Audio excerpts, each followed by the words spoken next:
Okay, I think I'm finally ready to talk about my labor and birth story. Hey guys, welcome back to my channel, or welcome if you are new. If you are new here, my name is Shayla. I am a mom of two. I gave birth to my second baby 5.5 months ago. So I am 5.5 months postpartum, and I am ready to tell you my labor and birth story because it was quite the experience. I know I've never shared my first labor delivery story on here at all because I think when I started YouTube we were already past that. So now here we are. I just went through pregnancy, postpartum, past the newborn trenches, and I think we're in a spot where I can reflect on everything that has happened and talk a little bit about how things happened and where we are today. So let's just take it back to the pregnancy. Overall, I had a pretty good pregnancy. It was very smooth. Everything was pretty perfect. I had a great appetite. I actually ate with my first. I didn't really eat. I had crazy food aversion. So this time around, I was very happy to be able to eat. And I actually still lost weight because I do have PCOS, so my hormones have always been not regulated. So during pregnancy, my hormones do regulate, which causes me to lose that PCOS weight. And the only issue I had during pregnancy, it was the fact that I was carrying very, very low, and she was sitting basically on my cervix the entire time, and everything hurt. So every bump when I was in a car hurt. Every walk hurt. Like I felt like she was gonna fall out, but other than that, everything was great. So leading up to the Labor Day, birthday, all of that, because in my first pregnancy I did have some high blood pressure at some of my appointments. They didn't like say that I had like blood pressure issues in the first one. Like ultimately they were just monitoring it, but they never really had concerns. But because of my weight and family history, I was always kind of checked, and I was always kind of put on their radar so that they're always like checking. So the first time around, because I did have those few high blood pressures, I was set to do stress tests every single week. And this time around, I did not have to do that because I never once had a high blood pressure, but I was still categorized as possible of that, because you know you could get preeclampsia with those are like signs of preeclampsia when you have like high blood pressure. But even that being said though, with my first, I was going to be induced because of that. However, my water did break before my induction date, so I went into labor naturally. My second time, they were going to induce me anyway because of the history. So they didn't want me going past a certain point, which was 39 weeks, because of just the history, and they were afraid that if I'd stayed pregnant longer, there was a higher chance for preeclampsia. So weeks leading up until that day, I was showing already lots of contractions. I could contract for like 3 hours straight at a time, and then they would just disappear. Even the week before I went into labor, I had contractions and I was ready to go into the hospital. I even called them. They told me, come in when you're ready. We'll be here.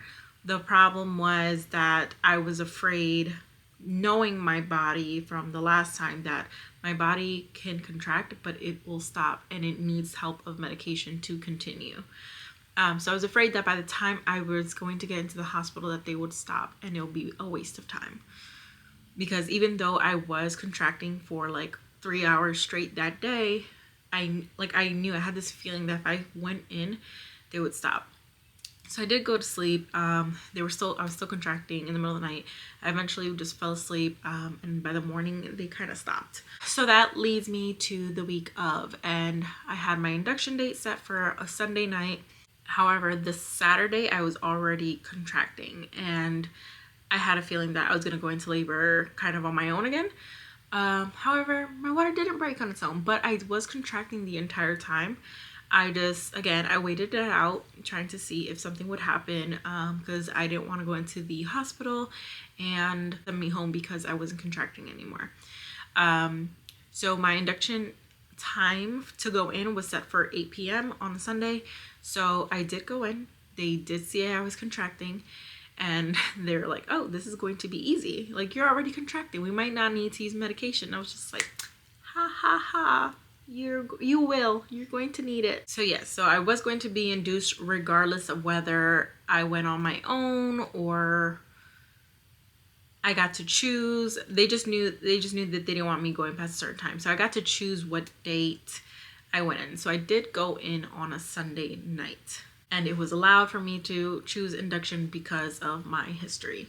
But that weekend, I did want to try everything I could possibly do to have my water break at home, just because it would make the process quicker at the hospital. Because from what they had told me like, you know, when you come in at night, depending on how dilated your cervix is, if it's not that dilated, we would put in a Cervidil, which would make your cervix like ripen, and it takes some hours. So you would do that overnight and sleep, get your rest, and in the morning they would start the Pitocin. So I wanted to speed things up. So I wanted to make sure that I was ready to go by the time that I got there, that my labor was going to be short. Especially because I already knew I wasn't going to need the Cervidil. So ever since 37 weeks, I was actually already between the 3 and 4 centimeters dilated. So I knew I wasn't going to need Cervidil. All I needed was the Pitocin to keep me going. So when I did get to the hospital and they did see that I was already contracting, they wanted to see how far my body would go on its own. So I was admitted because I was already scheduled, but they didn't start any Pitocin.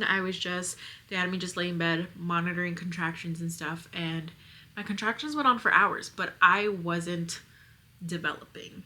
So if I got it, I went in like around 8,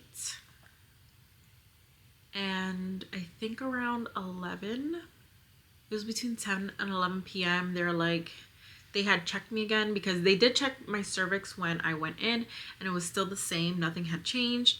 Around 10 and 11 p.m. they asked me, like, do you want to just keep waiting it out till the morning, because we don't want you suffering at night if we give you Pitocin now. And I was ready to go. I was like, I am here, let's just do this. I wanted to basically be in and out of this hospital so fast. I was just like, let's get to it. So around 10, 11 p.m. they did start Pitocin. And when they give you Pitocin, they start at a low dose. My first time around, Pitocin, they started me off low and went all the way up to the max, and it did not kick in for me. I was still the same. I didn't feel anything, and they're like, you shouldn't be this calm. So I needed an epidural to relax my body so that the Pitocin could kick in. And it was pretty much like this then after that, because I had so much Pitocin in me already. But this time around, it was different. So like I said, they started me low and steady, and I think we got up until like, I don't remember the exact dosage, but I remember it goes up by like 2s, and I think we started at a 2, and I think I got up to an 8, and my contractions started to progress. Like, I actually started feeling them, which was different for me because I never experienced contractions in my first birth, my first labor. I never experienced contractions because, like I said, the Pitocin felt like it didn't kick in for me. I felt fine. They gave me the epidural, numbed me, and then the Pitocin kicked in. So I never once felt the contractions. Only when I was like pushing that I felt like a little pressure, and that was it. Okay, so in case you guys see me keep looking down, it's because I have everything written out on my phone. So around between 3 and 4 in the morning, I'm finally dilated somewhere. I'm at 5 centimeters and 70% effaced, which I was kind of just like, okay, that's as far as we got, like, because I was like, we've been like sitting here for hours and I actually feel a Pitocin working. Why isn't it doing more? the labor did kick in, and I was actually handling the contractions very, very well. They did offer me like a little pain med just to ease into the rest of the Pitocin, which I was like, okay, fine, I'll like take it just so I could go to sleep, and which helped so much because I think if I would have never like taken a nap, I don't know how I would have gone through the pushing. But yes, I don't even remember what it's called, but I know it felt great. And I just drifted. I was like, wow, this feels amazing. I just drifted away. I went to sleep, but it was great. However, it didn't last long. That's the only thing. And then you could only get it once, which now that I know this, I think in the future, I'm going to hold off as much as I can and take it like, this is if I have another child. I'm just saying, but for the future, if I were to ever have more children, I think what I would do is wait off a little longer, because you can only get that medication once, and it only lasts like for an hour or two. Oh, also, this is the other reason why I'm saying that I would wait. It did slow my progress. I was still on Pitocin, and it slowed me down. Like, my contractions slowed. They almost stopped. So that was kind of just like, so it definitely delayed the process. Okay, so now I remember that it was 8 a.m. because there was a shift change, and I got new nurses for the morning. So the new midwife wanted to check on me, and she did check me, and I was 5 centimeters dilated and 100% effaced. I remember being frustrated because I was still 5 centimeters, but I remember the midwife saying, no, this is a good thing that you're 100% effaced, because you could literally be at 10 centimeters within an hour because you're already at 5 centimeters. And I was like, okay, but I was kind of like still disappointed because I was still only 5 centimeters. Also, since I did take a nap, I was able to kind of sleep through most of the contractions after the medicine wore off. So by the time I was awake, I didn't feel the medication anymore. Contractions started coming back, and they were kicking back in pretty strong. So I did ask for the epidural at around this time, and was told that it was going to take about 20 minutes for the anesthesiologist to arrive. But things started ramping up. Like, the Pitocin, I don't know what I was still at. Actually, no, I think when the medication wore off, the first like medication that I took wore off, I think they had to up me up to a 12 on the Pitocin just to try to bring it back. And holy crap, things just took a turn. Like, it was some insane contractions. I think these are the contractions that they tell you about on Pitocin, that they're just ridiculously strong and aggressive. I was bearing it and I was breathing through it. But there's just a difference between regular contractions and Pitocin contractions. Pitocin contractions, you can bear it up to a certain point until like your body is just like can't bear through it anymore. Remember when I said that anesthesiology was going to take around 20 minutes?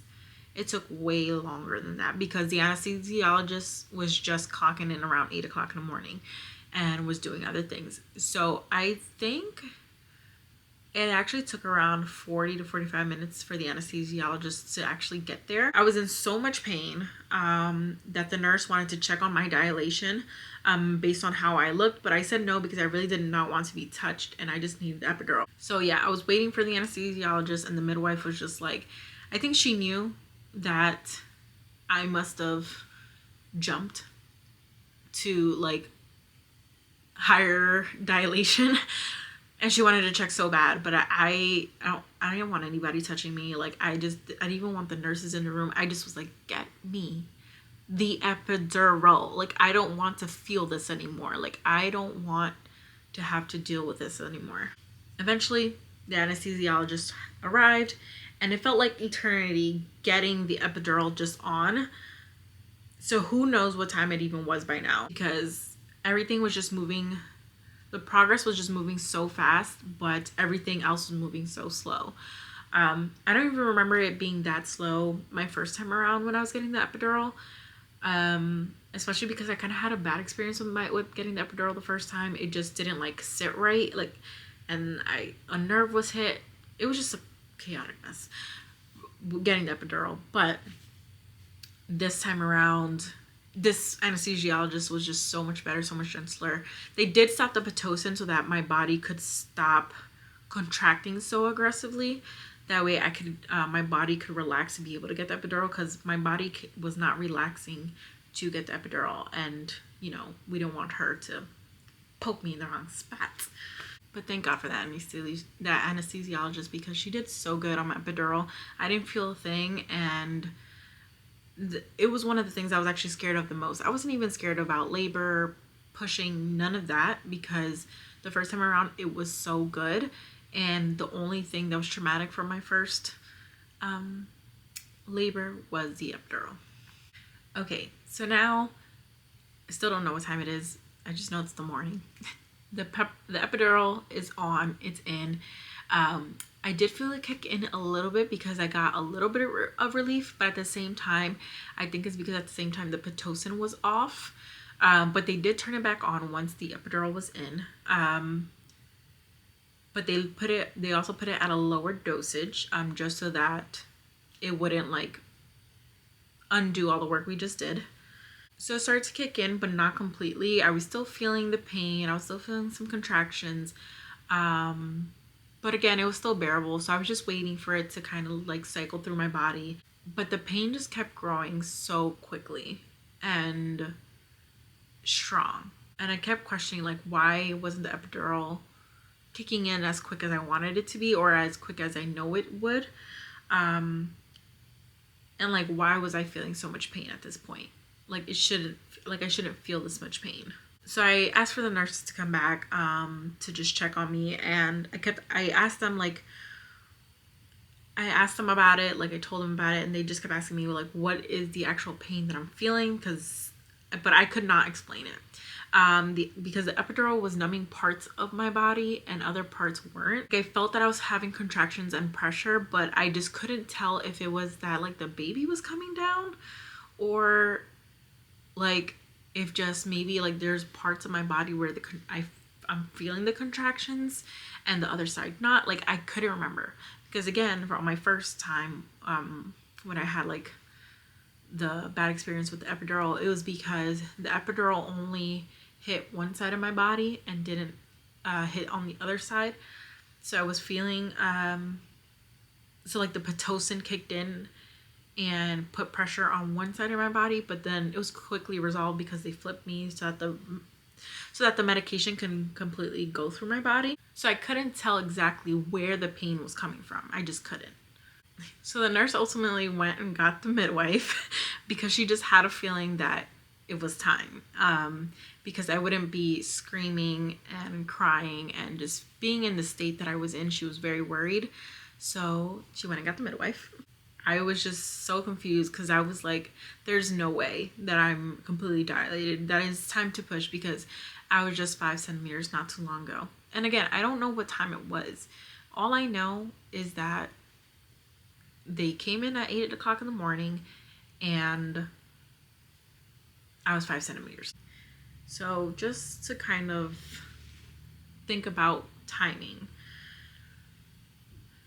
if they checked me around 8 a.m., I was 5 centimeters dilated, and I asked for the epidural, I want to say that I probably asked for the epidural closer to 9 o'clock, between 8:30 and 9 o'clock. And they probably wanted to check me. It was probably after 9. And remember, it took about 45 minutes for the anesthesiologist to get there, and then probably another 15 minutes for her to put everything on.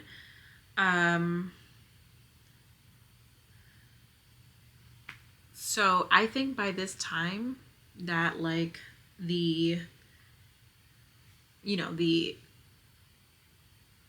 epidural is just not working, the midwife is coming back, I think it's probably like around 10 o'clock. So 2 hours have passed, which would make sense. So the midwife came in and She checked me, and indeed, I was ready to push. It was time. I started crying. I started losing my mind because I just wasn't ready. I couldn't wrap my head around the fact that it was already time, and I was just told that I was 5 centimeters. And too much happened within the last 2 hours that I wasn't aware it was 2 hours, but me now in my lucid mind can tell it was probably 2 hours. There was so much going on, I couldn't prepare myself.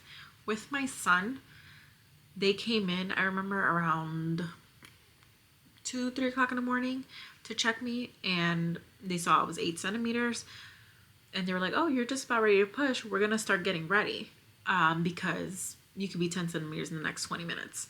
So I at least had time to think, to get myself ready. And again, I wasn't feeling any contractions with my son, so it was like a blissful time. I was napping, I was sleeping, and I woke up, and they saw that I woke up, so they were like, let's check you. And I was like, oh great, it's almost time. Not like this time.